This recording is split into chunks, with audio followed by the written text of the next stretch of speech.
بات چل رہی ہے نجاست کے بارے میں، تو ہم نے جانا کہ نجاست کی دو قسمیں ہیں، نجاست غلیظہ اور نجاست خفیفہ۔ نجاست خفیفہ وہ نجاست جو ہلکی ہو، اور نجاست غلیظہ جو سخت ہو۔ نجاست غلیظہ میں ہم نے پڑھا کہ تمام حلال جانوروں کے جو پاخانے ہیں، جیسے کہ بیل، بھینس وغیرہ کا گوبر، یہ نجست، ان کا جو گوبر ہے یہ نجست غلیظہ ہے۔ اور جو حرام جانور ہیں ان کا پیشاب اور ان کا لید جو ہے وہ دونوں نجست غلیظہ ہے۔ نجست خفیفہ میں ہم نے پڑھا کہ حلال جانوروں کا پیشاب، جیسے بیل، بکری وغیرہ کا پیشاب جو ہے یہ نجست خفیفہ ہے، اور اسی طریقے سے جو پرندے جن کا گوشت کھانا حرام ہے ان کا بیٹ جو ہے یہ نجست، یعنی ان کا پاخانہ جو ہے یہ نجست خفیفہ ہے، اور ان کا حکم بھی ہم نے پڑھا۔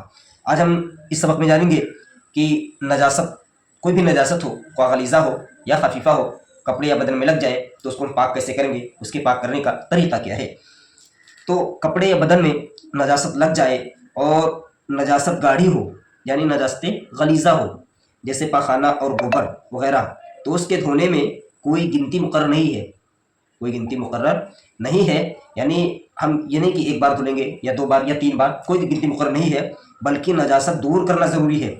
نجاست خفیف غلیظہ اگر لگ جائے تو اب گنتی مقرر نہیں ہے کہ ہم 3 بار دھلیں گے تو پاک ہو جائے گا یا 5 بار دھلیں گے تو پاک ہو جائے گا، بلکہ نجاست کا دور کرنا ضروری ہے۔ ایک بار میں اگر وہ دور ہو جاتا ہے تبھی ہمارا کپڑا پاک ہو جائے گا، 2 بار میں، ایک بار میں نہیں صاف ہوتا ہے تو 2 بار یا 3 بار یا کتنی بار دھونا پڑے، بہرحال اس نجاست کا اس جگہ سے دور کرنا، اس کا صاف کر دینا ضروری ہے۔ اگر ایک بار دھونے سے دور ہو جائے تو ایک بار دھونے سے پاک ہو جائے گا، البتہ 3 مرتبہ سے کم بار دھونے سے دور ہو جائے تو بھی 3 بار پورا کرنا بہتر ہے۔ یعنی اگر ایک ہی بار میں دھونے سے پاک ہو جاتا ہے، صاف ہو جاتا ہے، وہ نجاست دور ہو جاتی ہے، تو پھر 3 مرتبہ دھو لینا یہ زیادہ بہتر ہوگا۔ اور اگر 4-5 مرتبہ دھونے سے دور ہو تو 4-5 بار ہی دھونا پڑے گا۔ اگر ایک مرتبے میں، 2 مرتبے میں، 3 مرتبے میں دور نہیں ہوتی ہو نجاست، تو پھر جتنی بار دھونا پڑے، چاہے 4 ہو 5 ہو، جتنی بار ہو اس کو دور کرنا ضروری ہوگا۔ اور اگر نجاست پتلی ہو، یعنی نجاست خفیفہ ہو، جیسے پیشاب وغیرہ، تو 3 مرتبہ دھونے اور تینوں مرتبہ قوت کے ساتھ نچوڑنے سے کپڑا پاک ہو جائے گا۔ تو 3 مرتبہ دھونے اور 3 مرتبہ قوت کے ساتھ، اپنی طاقت کے مطابق، جتنی آپ کے پاس طاقت ہے اتنی طاقت کے ساتھ آپ تینوں مرتبہ دھلیں گے اور تینوں مرتبہ کپڑے کو نچوڑیں گے، تب جا کر کے کپڑا پاک ہوگا۔